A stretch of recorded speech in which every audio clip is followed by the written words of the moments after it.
Religion et politique au Sénégal, un défi à l'équilibre démocratique.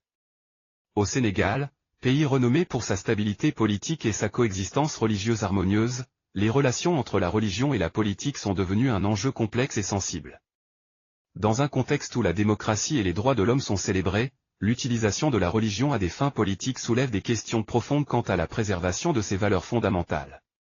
L'année 2015 marque un tournant dans cette dynamique. Les autorités sénégalaises ont lancé une vaste opération de prévention du terrorisme religieux, s'attaquant pour la première fois aux milieux sensibles des imams et prédicateurs, jusqu'alors considérés comme intouchables.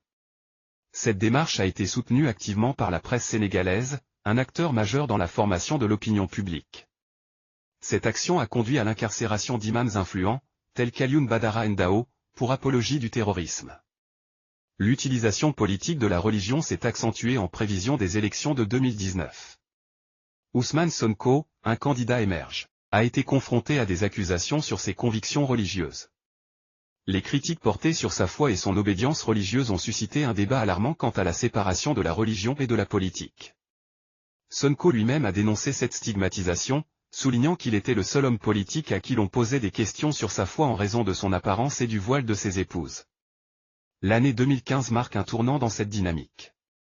Les autorités sénégalaises ont lancé une vaste opération de prévention du terrorisme religieux, s'attaquant pour la première fois aux milieux sensibles des imams et prédicateurs, jusqu'alors considérés comme intouchables. Cette démarche a été soutenue activement par la presse sénégalaise, un acteur majeur dans la formation de l'opinion publique.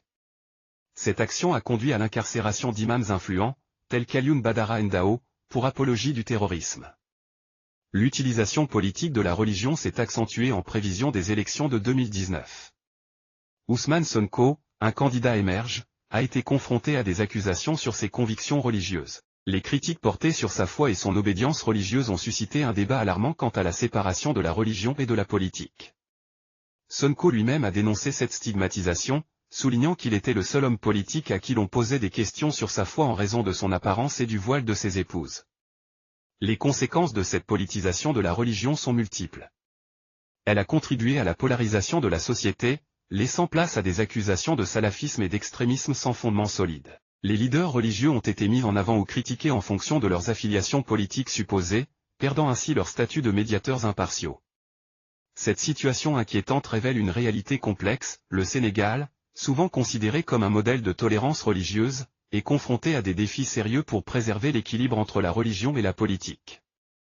L'instrumentalisation de la religion à des fins politiques par des acteurs de tous bords menace la cohésion sociale et la démocratie sénégalaise. Il est essentiel de rappeler que la lutte contre le terrorisme doit être menée dans le respect des droits de l'homme, sans stigmatisation injuste.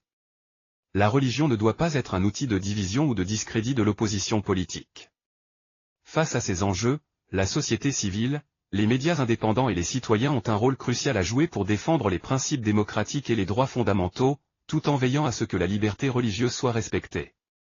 Dans un pays où la foi est profondément ancrée dans la culture, la promotion du dialogue interreligieux, du respect mutuel et de la tolérance est essentielle pour préserver l'unité nationale et maintenir le cap vers une démocratie forte et équilibrée.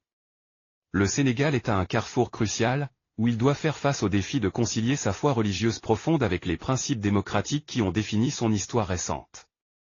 La voie à suivre nécessite une réflexion profonde et un engagement ferme en faveur de la tolérance, de la justice et du respect des droits de l'homme. C'est ainsi que le Sénégal pourra préserver son statut de modèle de coexistence religieuse et de démocratie en Afrique. PA.N